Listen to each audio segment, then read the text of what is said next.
Hi, folks. Pastor Paul here.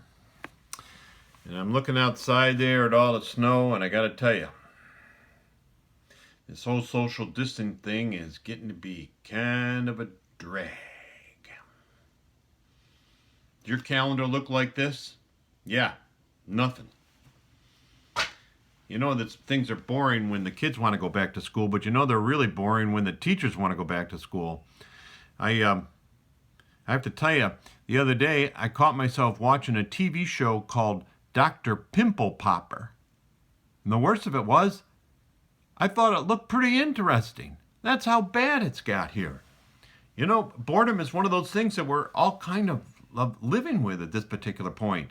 I mean, you've cleaned your closets, you've read every book in the house, you've worked on those projects that you've always wanted to do that you weren't sure whether you needed to call a repairman for or not, and you've done your best, and now you're just waiting to call the repairman to fix what it is you were trying to repair. I looked up boredom in the Bible, and the word bored is only about like Mary, bore, Bob, that kind of stuff.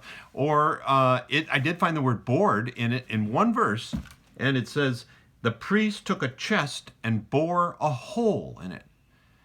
The word boredom isn't even in the traditional translations of the Bible. I had to go to one of those modern ones, the Eugene Peterson one, and he writes in that first chapter of Ecclesiastes, he translates it this way: everything's boring, utterly boring. No one can find any meaning in it. Boring to the eye, boring. Well, you kind of get the picture. You know, the early church referred to these seven deadly sins, and one of them we usually translate sloth, but it actually is the Greek word acedia, which means refers to boredom. It actually means absence of care. It means you don't care anymore.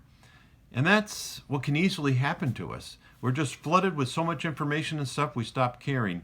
One of the things we have to do to fight boredom, and the problem with boredom is it can lead to creativity or it can lead to mischief. To overcome boredom, we really have to just renew our care for others, to do some new thing, to try something we've always thought about, to try approaching God. It may be in a new way. Doing something you're always doing in the busyness of your day, but giving that over to God. Not doing it, do it, but do it in such a way that it is becoming like a meditation or a gift to God. We can overcome boredom because it doesn't have to be a part of the Christian life. It can be what drives us. For God gives us a heart that cares.